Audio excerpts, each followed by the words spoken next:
Venez vous relooker chez Luminel. Salon de beauté Luminel vous présente le journal.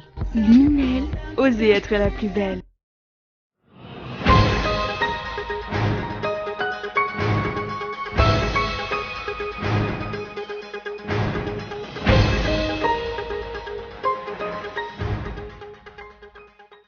Cela fait 3 ans que l'ancien ministre de la Communication, Henri-Laurent Rahazasson, a tenté de fermer la station audiovisuelle Cool TV FM, mais cette tentative n'a pas abouti. Cool TV FM continue sa route et continuera à fournir des informations fiables.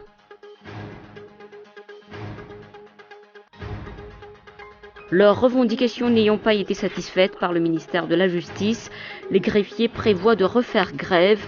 Ils définiront la date lors d'une assemblée générale. En France, en pleine saison touristique, Paris fait figure de destination à risque pour les touristes chinois. Pour tenter de les rassurer, les agences de voyage et la préfecture de police multiplient les initiatives.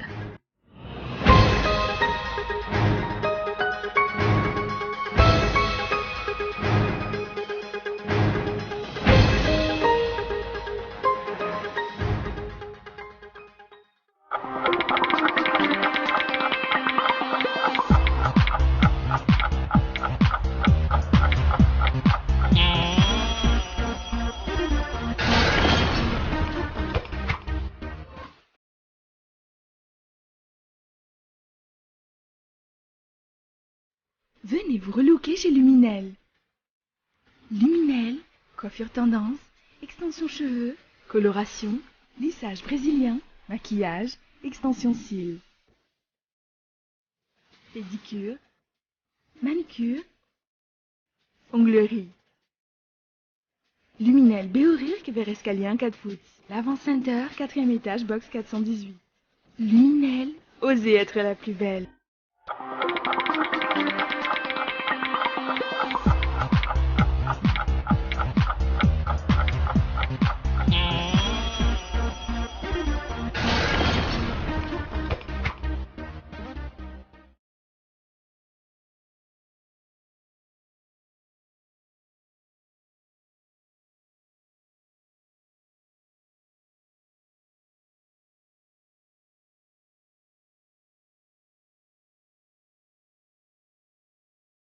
Mesdames et messieurs, bonsoir, bienvenue si vous nous rejoignez dans cette nouvelle édition du journal en version française sur Cool TV. À la une, cela fait 3 ans que l'ancien ministre de la Communication, Henri-Laurent Rahazasson, a tenté de fermer la station audiovisuelle Cool TV et Cool FM. La justice qui a décelé un abus de pouvoir ne lui a pas donné gain de cause. Depuis, d'autres tentatives de fermeture ont eu lieu, mais elles n'ont pas abouti. Cool TV et Cool FM continuent sa route et continuera à fournir des informations fiables. Les détails avec Boaz Razanatsou. 3 ans. Il ne s'agit pas d'un anniversaire de naissance, mais d'une date qui marque la tentative d'assassinat avortée de la station Cool TV FM. Il y a 3 ans, on se rappelle, par le biais du CSCA, le Conseil supérieur de la communication audiovisuelle, et de l'OMERT, l'Office malgache de régulation de la télécommunication, l'ancien ministre de la Communication, Henri-Laurent Rahazasson, plus connu par tous sous le pseudonyme de Rolly Mercia, a tenté de procéder à la fermeture de la station audiovisuelle Cool. Serait-ce parce que cette chaîne de télévision parle, critique et avance des propositions efficaces et efficientes qui gênent les dirigeants depuis son ouverture officielle ? Pour la petite histoire, le 7 juin 2013, le CSCA et l'OMERT ont fait parvenir à la SMPC, société exploitant la station, des lettres ordonnant l'annulation de l'autorisation d'exploitation des fréquences de Cool TV, de même que l'annulation de l'attribution des fréquences de Cool FM. Motif invoqué, la non-exploitation des fréquences sur une durée consécutive de plus de 3 mois par Cool TV. Quant à Cool FM, l'argument avancé était que la licence détenue par celle-ci ne concernait pas une radio, qu'elle était une station nouvellement créée en 2009 et que de ce fait, il lui était appliqué une décision prise par le CSCA en 2010. Pour justifier ses actions, et durant toute la procédure, le ministre Henri-Laurent Rahazasson n'a cessé de se référer à l'application des lois en vigueur. Or, qui donc bafouait les mêmes lois invoquées ? Aussi, pour demander l'annulation des décisions du CSCA et de l'OMERT, la SMPC a-t-elle fait valoir l'existence de ces graves violations. Ainsi, contrairement aux allégations, tous les membres du CSCA n'avaient pas été convoqués durant l'Assemblée qui avait décidé du retrait de l'attribution des fréquences. Les services d'un huissier ont été requis pour vérifier la véracité de la tenue de cette Assemblée fantôme. Ainsi, le secrétaire général du ministère des Télécommunications a confirmé ne pas avoir été convoqué à cette Assemblée ni y avoir assisté. Par ailleurs, alors que les activités du CSCA devaient être coordonnées avec le ministère des Télécommunications, force a été de constater que ce dernier n'avait pas été consulté. Il n'a pas non plus été mis au courant des décisions prises à l'encontre de la station Cool et de l'avancée de leurs exécutions. En outre, selon la procédure, avant d'appliquer une sanction, le CSCA se doit de mettre préalablement en demeure la station concernée. De même, elle doit saisir une juridiction administrative pour ce faire. Or, dans le cas de Cool TV FM, aucune de ces procédures n'a été appliquée. Mais les violations ne se sont pas arrêtées là. Elles se sont poursuivies jusque dans la mise sous scellé. En parfaite connaissance de cause, sachant que c'est la SMPC qui exploite la station, le CSCA a persisté à assigner la personne de l'administrateur de la société. Pour quelle raison ? Était-ce une affaire personnelle ou une affaire administrative ? Répétant les mêmes erreurs que pour les décisions d'annulation, le CSCA a utilisé et manipulé pour satisfaire des objectifs inavoués et inavouables, a fait fi des procédures telles que la nécessité d'une décision collective des membres du CSCA régulièrement convoqués, la saisine d'une juridiction administrative, la mise en demeure préalable ainsi que la coordination des actions avec le ministère des Télécommunications. Il apparaît ainsi que dans toute cette affaire, les responsables à l'époque n'ont pas hésité à abuser du pouvoir entre leurs mains en confondant allègrement ce qui relevait du public avec ce qui relevait du privé. Mais le plus grave est de voir un haut responsable politique renier sa signature au vu et su de tout le monde. En tant que ministre de tutelle, Henri-Laurent Rahadasson a lui-même signé la convention d'exploitation de l'entreprise audiovisuelle Dream TV. Cette dernière a été rachetée par la SMPC, la société exploitant Cool TV FM. Tout a été fait dans les règles, les essais techniques durant les 3 mois après la signature, le protocole d'accord avec l'ORTM qui gère le site d'Amboum Team et qui loue les installations. C'est une fois que Dream TV est devenu Cool TV avec un nouveau propriétaire que le ministre a commencé à renier sa signature et a commencé les harcèlements judiciaires. Mais si quelques crédules peuvent être ainsi dupés par le régime, il ne peut pas duper tout le monde. Le Conseil d'État a vu clair, comme l'eau de roche dans ce jeu malsain. À travers l'arrêt numéro 48/CEP du 16 avril 2014, le Conseil d'État a mis l'État malagasy en porte-à-faux. Il a annulé la décision numéro 007-2013/MMC/CSCA du 5 juin 2013. Le Conseil d'État a stipulé, je cite, « Considérant qu'il résulte de l'instruction que pour asseoir sa décision, le CSCA s'est fondé sur le fait que la SMPC n'a pas utilisé la fréquence attribuée pendant une durée consécutive de 3 mois, que toutefois ce moyen n'est assorti d'aucun élément susceptible de le confirmer, qu'en l'absence de toute justification, la décision laisse apparaître un excès de pouvoir manifeste, qu'ainsi le moyen ne peut être accueilli et emporte l'annulation de la décision. » Fin de citation. Ainsi, le Conseil d'État a relevé un excès de pouvoir manifeste. Ayant officiellement tourné le dos à celui qui lui a permis de siéger en tant que ministre et bras droit, Henri-Laurent Rahadasson alias Rolly Mercia opère actuellement pour le compte du pouvoir Radzonar Mapian. Cela explique-t-il ce qui est advenu du Code de la communication qui continue actuellement de faire couler beaucoup d'encre et qui semble avoir été torpillé ? Des dispositions de ce code qui ont été prises lors d'une consultation avec les Nations Unies ont été modifiées unilatéralement par le pouvoir actuel. Il en est ainsi par exemple du pouvoir excessif remis entre les mains du ministre de la Communication en ce qui concerne la fermeture et la saisine des matériels d'une station jugée en porte-à-faux avec la loi en vigueur. Si pour les partenaires étrangers un tel pouvoir a été confié à l'ARCM, l'autorité de régulation de la communication médiatisée, le Code de la communication voté récemment n'y fait aucune allusion. Le ministre de la Communication est désormais seul à avoir droit de citer en la matière. Depuis sa création, Cool TV FM en a vu des vertes et des pas mûres. Des tentatives de la museler, il y en a eu au fil des années de la part des uns et des autres. De la tentative de fermeture en passant par la mise sous scellé jusqu'aux harcèlements juridiques et fiscaux, et pas seulement. Même mue par une volonté à toute épreuve de fournir à ses téléspectateurs et auditeurs des informations fiables, elle continue sa route.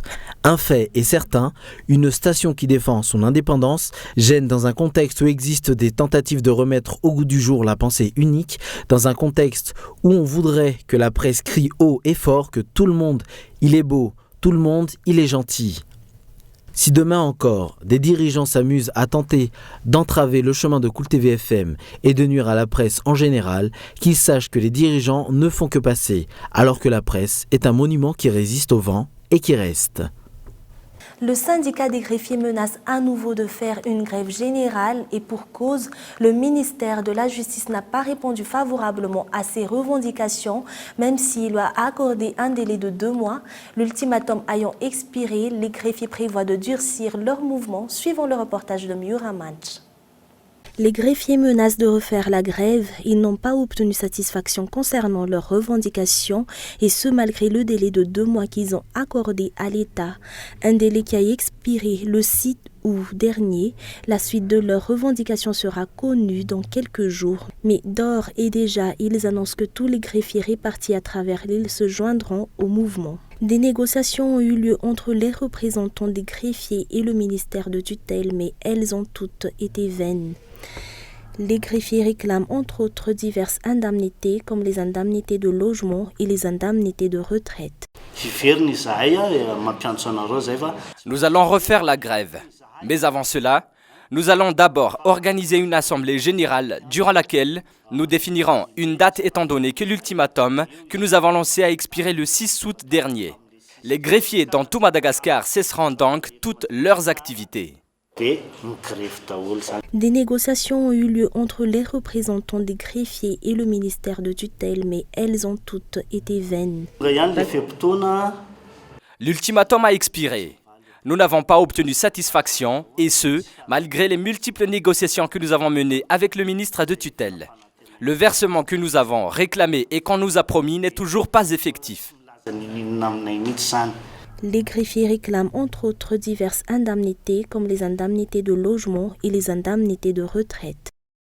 Le parti AFPO Antoine Fanavuta-Pyrénées prévoit de manifester à Nalakel ce vendredi, une manifestation visant à dénoncer la pauvreté extrême dans laquelle vit la majorité de la population malgache actuellement, la recrudescence de l'insécurité, l'inflation galopante, les délestages interminables ou encore la braderie des richesses naturelles.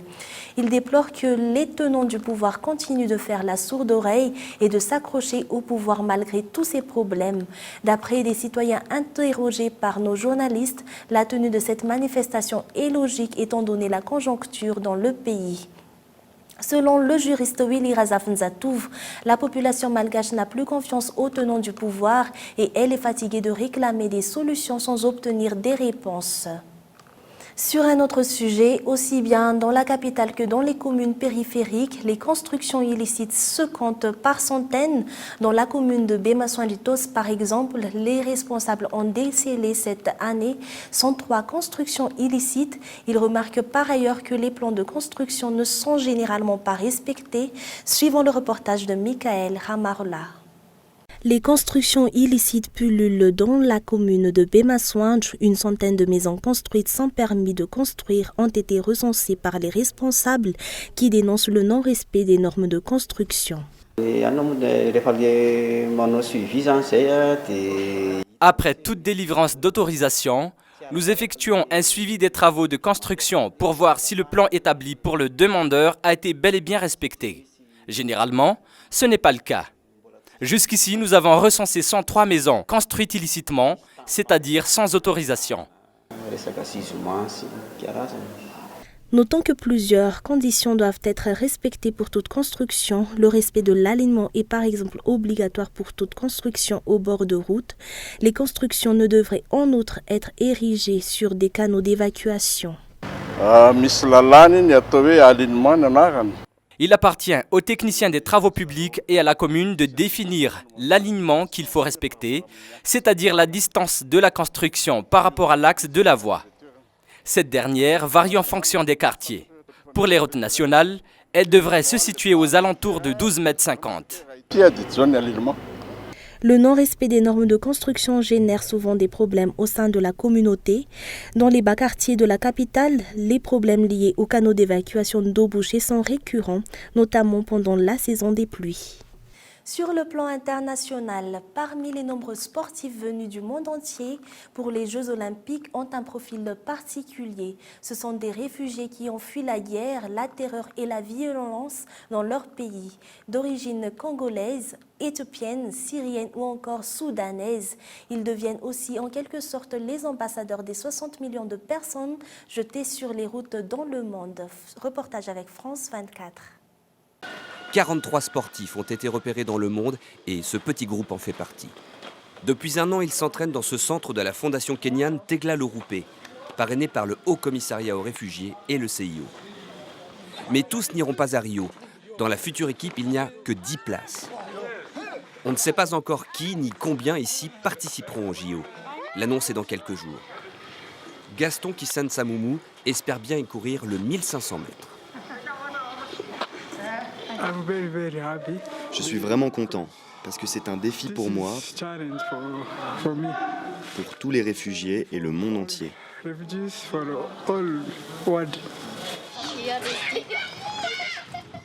Gaston a quitté la République démocratique du Congo à 14 ans. Il a parcouru plus de 2000 km à pied et traversé 3 frontières pour rejoindre un camp de réfugiés au Kenya.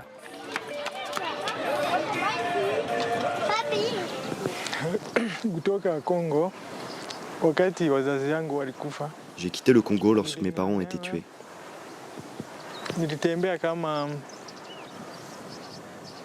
J'ai marché pendant 2 semaines pour atteindre le Burundi. J'ai rencontré beaucoup de difficultés, je n'avais rien à manger, rien à boire. Quand je croisais une maison sur mon chemin, je demandais si je pouvais y rester pour la nuit.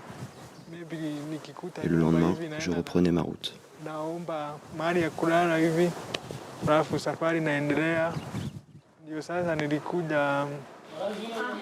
Gaston a le corps agile et souple, mais la tête lourde de souvenirs. Comme tout le monde ici. Comme James, Angelina, Paolo ou Rose, spécialiste du 800 mètres.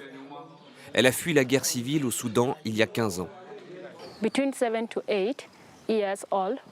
J'avais 7 ou 8 ans quand j'ai quitté le Soudan. Je suis venue au Kenya avec mes parents et puis ils sont repartis au Soudan. J'ai vécu avec mes frères et mes sœurs au camp de Kakuma, où ils vivent encore. Mes parents ne savent pas que je suis ici ni ce que je fais. Je n'ai plus de contact avec eux car ils vivent dans un village coupé de tout moyen de communication. En France, en pleine saison touristique, Paris fait figure de destination à risque pour les Chinois. Au début du mois, un car a été attaqué et détroussé près de l'aéroport de Roissy. Une attaque spectaculaire qui fait suite à une longue série. Pour tenter de rassurer les touristes, les agences de voyage et le préfecture des polices multiplient les initiatives. Toujours avec France 24. Malgré les apparences, ces touristes chinois sont inquiets. Les attentats, mais surtout les agressions de ces derniers jours, sont dans tous les esprits. On a vu à la télévision qu'il y avait des attentats et beaucoup d'insécurité ici. En plus, il y a eu ce groupe de touristes qui s'est fait dévaliser dans leur car. On a entendu parler de cette histoire de car attaqué, donc on a choisi de résider dans un quartier calme, près de la Tour Eiffel. Nous avions peur que cela se passe pendant notre séjour, mais on est quand même venus. Ce genre d'agression, les touristes chinois qui voyagent avec du liquide en sont régulièrement la cible. Face à ce phénomène récurrent, les agences de voyage prennent leurs dispositions et donnent à leurs clients des consignes bien précises. Nous sommes à l'étranger ici. Il faut faire attention à ses affaires. Et il faut toujours garder un œil sur ses poches. Parce qu'il y a beaucoup de voleurs ici. Alors il ne faut pas se laisser bousculer, parce qu'ils vont en profiter pour vous voler. En cas de problème, pas de panique. Appelez-moi et je m'en occuperai. De son côté, la préfecture a mis en place des mesures de sécurité spécifiques pour les Chinois. On a créé des brigades spécialisées de terrain et des groupes spécialisés de terrain sur les Halles, sur les Champs-Élysées, sur la gare du Nord, sur Bastille et sur les grands magasins. Les grands magasins, très dépendants de la clientèle chinoise, sont en première ligne. Les touristes chinois, ça représente minimum de 20% dans notre clientèle. Et aussi, ils dépensent normalement 2 à 3 fois plus que les clients locaux. Avec 3 400 € de dépenses moyennes, les touristes chinois sont les rois du shopping. Une clientèle prisée qui boude la capitale. Depuis le début de l'année, leur fréquentation est en baisse de 20%. Avant de vous quitter, voici brièvement les principaux titres de ce soir. Cela fait 3 ans que l'ancien ministre de la Communication, Harry Laurent Rahazasson, a tenté de fermer la station audiovisuelle Cool TV et Cool FM. La justice qui a décelé un abus de pouvoir ne lui a pas donné gain de cause. Depuis, d'autres tentatives de fermeture ont eu lieu, mais elles n'ont pas abouti. Cool TV et Cool FM continuent sa route et continuera à fournir des informations fiables. Aussi bien dans la capitale que dans les communes périphériques, les constructions illicites se comptent par centaines. Dans la commune de Bema-Soandjitos, par exemple, les responsables ont décelé cette année 103 constructions illicites. Et enfin, en pleine saison touristique, Paris fait figure de destination à risque pour les Chinois. Au début du mois, un car a été attaqué et détroussé près de l'aéroport de Roissy. Une attaque spectaculaire qui a fait suite à une longue série pour tenter de rassurer les touristes, les agences de voyage et le préfecture de police multiplient les initiatives. Et c'est la fin de cette édition. On vous donne rendez-vous demain à la même heure. Nous vous souhaitons de passer une très bonne soirée et excellente suite de programmes sur Cool TV. Au revoir.